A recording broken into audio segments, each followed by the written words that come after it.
Hi everyone, welcome to job updates in Telugu. Bharat electronics limited bell అనే సంస్థకు సంబంధించి మచిలీపట్నం యూనిట్లో ఖాళీగా ఉన్నటువంటి junior assistant non executive cadre కింద భర్తీ చేయడానికి అఫీషియల్గా నోటిఫికేషన్ అనేది రిలీజ్ చేయడం జరిగింది.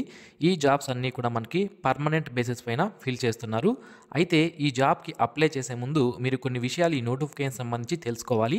అది ఏంటి అంటే, ఈ జాబ్కి అప్లై చేయడానికి ఎక్స్పీరియన్స్ ఏమీ అవసరం లేదు.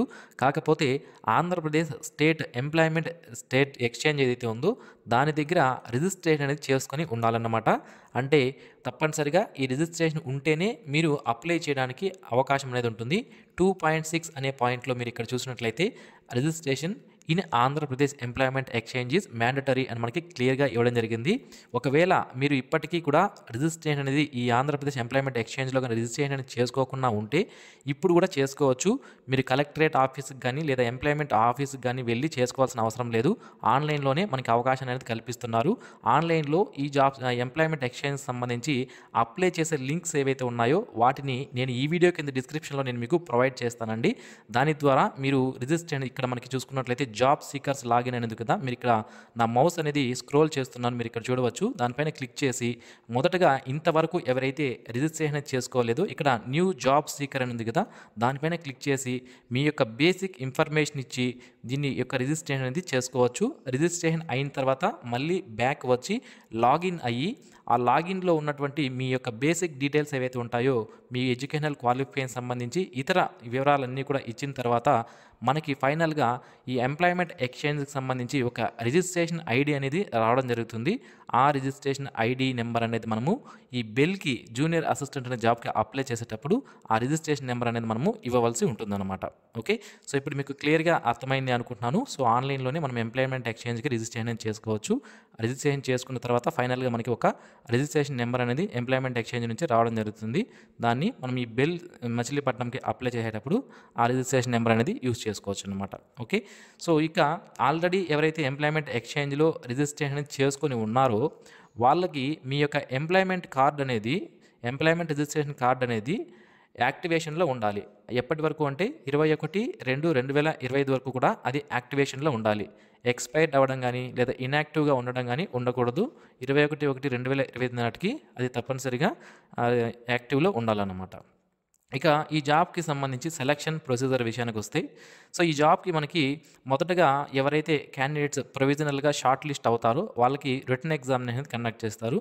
150 మార్కులకి ఈ రిటన్ ఎగ్జామినేషన్ కండక్ట్ చేయడం జరుగుతుంది. ఇందులో 2 పేపర్లు ఉంటాయి, 2 పార్ట్స్ అనేవి ఉంటాయి. పార్ట్ 1 జనరల్ అవేర్నెస్ సంబంధించి, అలాగే పార్ట్ 2 టెక్నికల్ లేదా ట్రేడ్ యాప్టిట్యూడ్కి సంబంధించి ఉంటుంది. అయితే ఈ పార్ట్ 1 జనరల్ అవేర్నెస్లో మనకి 50 మార్క్స్కి ఇది ఉంటుంది. ఇందులో మనకి లాజికల్ రీజనింగ్, అనలిటికల్, అలాగే comprehensive ability, basic numeracy, data interpretation skills మరియు జనరల్ నాలెడ్జ్కి సంబంధించినటువంటి క్వశ్చన్స్ అనేవి ఉంటాయి. ఇక పేపర్ 2 అలాగే మనకి పార్ట్ 2 టెక్నికల్ లేదా ట్రేడ్ యాప్టిట్యూడ్ చూసుకున్నట్లయితే ఇది 100 మార్కులకు ఉంటుంది. ఇందులో మనకి English language, technical, professional knowledge test అనేది కండక్ట్ చేయడం అనేది జరుగుతుందన్నమాట. ఇక మినిమం మనం ఈ ఎగ్జామినేషన్లో క్వాలిఫై అవ్వాలి అంటే general, OBC, SC, ST, economically weaker section వాళ్ళకి 35% మార్క్స్ లేదా అంతకన్నా ఎక్కువ రావాలి. పార్ట్ 1లో అలాగే పార్ట్ 2లో సపరేట్గా 35% మార్క్స్ లేదా అంతకన్నా ఎక్కువ రావాల్సి ఉంటుంది. అలాగే పర్సన్ డిజేబిలిటీ క్యాండిడేట్స్ అయితే 30% లేదా అంతకన్నా ఎక్కువ మార్క్స్ వచ్చినా కూడా మినిమం మనం ఈ జాబ్కి క్వాలిఫై అయ్యాము అని అర్థం. ఇక ఒకవేళ ఇద్దరు క్యాండిడేట్స్కి లేదా అంతకన్నా ఎక్కువ మంది క్యాండిడేట్స్కి ఒకే మార్క్స్ కన్నా వస్తే అప్పుడు క్యాండిడేట్స్ని ఏ విధంగా సెలెక్ట్ చేస్తారు అంటే, మొదటగా మనకి టెక్నికల్ యాప్టిట్యూడ్ సెక్షన్ ఉంది కదా పార్ట్ 2, సో అందులో ఎవరికైతే ఎక్కువ మార్క్స్ వచ్చి ఉంటాయో వాళ్ళకే ప్రిఫరెన్స్ అనేది ఇస్తారు. అలా కూడా ఇద్దరికి సేమ్ మార్క్స్ వచ్చాయనుకుంటే తర్వాత ఎవరైతే జనరల్ అవేర్నెస్ పార్ట్ 1 అనేది ఉంది కదా, అందులో ఎవరికైతే ఎక్కువ మార్క్స్ వచ్చి ఉంటాయో వాళ్ళకి ఇవ్వడం అనేది జరుగుతుంది. సో ఈ విధంగా క్వాలిఫికేషన్ కూడా చూసుకుంటారు. ఈ విధంగా మనకి 4 స్టేజ్లలో కూడా ఎవరికైనా సేమ్ మార్క్స్ వస్తే ఈ 4 స్టేజ్లు యూజ్ చేసి ఫిల్టర్ అనేది చేయడం జరుగుతుంది. ఇక ఈ జాబ్కి కన్నా మనం సెలెక్ట్ అయితే బేసిక్ పే అనేది మనకి 21,500గా ఇవ్వడం జరిగింది. ఇది జస్ట్ బేసిక్ పే మాత్రమే. దీనికి కొన్ని అలవెన్సెస్ అనేవి ఇవ్వడం జరుగుతుంది. ఇవి సెంట్రల్ గవర్నమెంట్ నుంచి మనకి వచ్చే శాలరీస్. ఇందులో మనకి చూసుకున్నట్లయితే ఏం అలవెన్సెస్ ఉంటాయంటే డియర్నెస్ అలవెన్స్ అనేది ఉంటుంది, దీన్ని డిఏ అంటాం. అలాగే హౌస్ రెంట్ అలవెన్స్ అనేది ఉంటుంది. దీంతో పాటుగా బేసిక్ పేలో 30% వరకు పర్క్వసైట్స్ అనేవి రావడం జరుగుతుంది. ఇవి కాకుండా కొన్ని బెనిఫిట్స్ కూడా ఉంటాయి. ఏంటి? Medical expenses, group insurance, provident fund, pension gratuity ఇవన్నీ కూడా as per central government rules ప్రకారం అలాగే భారత్ ఎలక్ట్రానిక్స్ లిమిటెడ్ వాళ్ళ రూల్స్ ప్రకారం మనకి టైం టు టైం వర్తించడం జరుగుతుంది. అయితే అప్రాక్సిమేట్గా పర్ మంత్ శాలరీ ఎంత ఉంటుందంటే నియర్లీ 55,000 వరకు మనకి శాలరీ అనేది వచ్చే అవకాశం అయితే ఉంటుంది.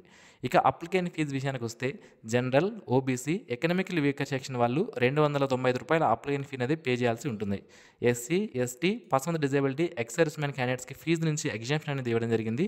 వీళ్ళు ఎటువంటి ఫీజు పే చేయాల్సిన అవసరం అనేది లేదు. ఇక ఈ జాబ్కి ఎవరైతే అప్లై చేయాలనుకుంటున్నారో ఆన్లైన్లో అప్లై చేసే లింక్స్ నేను ఈ వీడియో కింద డిస్క్రిప్షన్లో మీకు ప్రొవైడ్ చేస్తాను. ఆన్లైన్ అప్లికేషన్ అనేవి 31/1/2025 నుంచి స్టార్ట్ అవడం జరిగింది. అప్లై చేసుకోవడానికి లాస్ట్ డేట్ వచ్చి 21/2/2025కు ఆన్లైన్లో అప్లై చేసుకోవచ్చు. రిటన్ టెస్ట్ అనేది మనకి 16/3/2025 వరకు ఆ రోజున మనకి కండక్ట్ చేసే అవకాశం ఉంది. అది కూడా టెంటేటివ్లీ అని ఇవ్వడం జరిగింది. ఒకవేళ ఎగ్జామినేషన్ డేట్స్లో కానీ చేంజ్ వస్తే నేను మీకు తెలియజేస్తాను. అలాగే దీనికి సంబంధించి హాల్ టికెట్స్ కానీ రిలీజ్ అయితే కూడా మన ఛానల్ ద్వారా నేను మీకు తెలియజేయడం జరుగుతుంది. అలాగే మన వాట్సాప్ గ్రూప్లో కూడా నేను పోస్ట్ చేయడానికి ప్రయత్నిస్తాను. ఇక ఈ జాబ్కి సంబంధించి మనం చూసుకున్నట్లయితే జూనియర్ అసిస్టెంట్ అనే ఉద్యోగాలని ఫిల్ చేస్తున్నారు. పోస్టింగ్ ఎక్కడ ఉంటుంది అంటే మనకి మచిలీపట్నం, ఆంధ్రప్రదేశ్ రాష్ట్రానికి సంబంధించి మచిలీపట్నం అనే ప్రాంతంలో మనకి పోస్టింగ్ అనేది ఇవ్వడం జరుగుతుంది. ఇవి సెంట్రల్ గవర్నమెంట్ జాబ్స్. ఇక్కడ క్వాలిఫికేషన్ విషయానికి వస్తే గ్రాడ్యుయేషన్ అనే డిగ్రీ అనేది బీకామ్లో కానీ లేదా బీబీఎంలో కానీ లేదా బీబీఏలో కానీ ఎవరైతే కంప్లీట్ చేస్తుంటారో అది కూడా ఫుల్ టైంలో కంప్లీట్ చేసి ఉండాలండి. పార్ట్ టైం కానీ లేదా డిస్టెన్స్ ఎడ్యుకేషన్లో కానీ చేసిన వాళ్ళు అప్లై చేసుకోవడానికి అవకాశం లేదు. ఫుల్ టైంలో చేసిన వాళ్ళు మాత్రమే అప్లై చేసుకోవాలి. సో బీకామ్ లేదా బీబీఎం లేదా బీబీఏ గ్రాడ్యుయేషన్లో కంప్లీట్ చేసిన వాళ్ళు అప్లై చేసుకోవచ్చు. అలాగే కంప్యూటర్ ఆపరేషన్స్ నాలెడ్జ్ అనేది ఉండాలి. ఇక ఎన్ని వేకెన్సీస్ ఉన్నాయంటే ఒక్క వేకెన్సీ ఇవ్వడం జరిగింది. ఇది కూడా అన్రిజర్వ్డ్ వేకెన్సీ కాబట్టి ఏ క్యాస్ట్ వారైనా సరే దీనికి అప్లై చేసుకోవచ్చు. SC, ST, OBC, economical weaker section, unreserved ఎవరైనా సరే ఈ జాబ్కి అప్లై చేసుకునే అవకాశం అయితే ఉంటుంది. సో మీరు ఇక్కడ చూసుకున్నట్లయితే సిటీసీ పర్ యానం ఎంత ఇచ్చారు అంటే 5.94 lakhs అనేది ఇవ్వడం జరిగిందనమాట. అంటే ఒక వ్యక్తి పైన ఇంత ఖర్చు అనేది చేయడం జరుగుతుంది పర్ ఇయర్కి. అంటే అప్రాక్సిమేట్గా మనకి 45 నుంచి 50,000 మధ్యలో శాలరీ అనేది వచ్చే అవకాశం అయితే ఉంటుంది. ఇక ఈ జాబ్కి సంబంధించి ఇండియన్ సిటిజన్స్ ఎవరైతే ఉన్నారో వాళ్ళందరూ కూడా అప్లై చేసుకోవచ్చు. అయితే ఆంధ్రప్రదేశ్ ఎంప్లాయ్మెంట్ ఎక్స్చేంజ్ దగ్గర రిజిస్ట్రేషన్ అనేది చేసుకుని ఉండాలి. ఇక ఏజ్ విషయానికి వస్తే 1/1/2025 నాటికి general, OBC, SC, ST, economical weaker section వాళ్ళకి 28 సంవత్సరాల వరకు ఉన్నటువంటి అభ్యర్థులు అప్లై చేసుకోవచ్చు. పర్సన్ విత్ డిజేబిలిటీ వాళ్ళకి మాత్రం 10 years ఏజ్ రిలాక్సేషన్ అనేది ఇవ్వడం జరిగింది. ఏజ్ అంతా కూడా 1/1/2025 నాటికి మనం చూసుకోవాల్సి ఉంటుంది. ఇక ఈ క్వాలిఫికేషన్ సంబంధించి మనకి general, OBC, SC, ST, economical weaker section వాళ్ళకి 60% మార్క్స్ లేదా అంతకన్నా ఎక్కువ మార్క్స్ వచ్చుంటే మనము అప్లైని చేసుకోవాలన్నమాట. పర్సన్ విత్ డిజేబిలిటీ అయితే 50% మార్క్స్ వచ్చినా కూడా అప్లైని చేసుకోవచ్చు. ఈ జాబ్కి అప్లై చేయడానికి ఎటువంటి ఎక్స్పీరియన్స్ లేదు. జస్ట్ మన దగ్గర బేసిక్ క్వాలిఫికేషన్ ఉంటే సరిపోతుంది. మనము అప్లై చేసుకునే అవకాశం అయితే ఉంటుంది. ఆన్లైన్లో అప్లై చేసే లింక్ని ఈ వీడియో కింద డిస్క్రిప్షన్లో ఇస్తాను. అలాగే ఆంధ్రప్రదేశ్ ఎంప్లాయ్మెంట్ ఎక్స్చేంజ్కి సంబంధించినటువంటి అఫీషియల్ వెబ్సైట్ లింక్ని కూడా ఈ వీడియో కింద డిస్క్రిప్షన్లో నేను మీకు ప్రొవైడ్ చేస్తాను. And thanks for watching this video. ఈ వీడియో మీకు నచ్చినట్లయితే లైక్ చేయండి, మీ ఫ్రెండ్స్కి షేర్ చేయండి. Thank you. Have a nice day friends.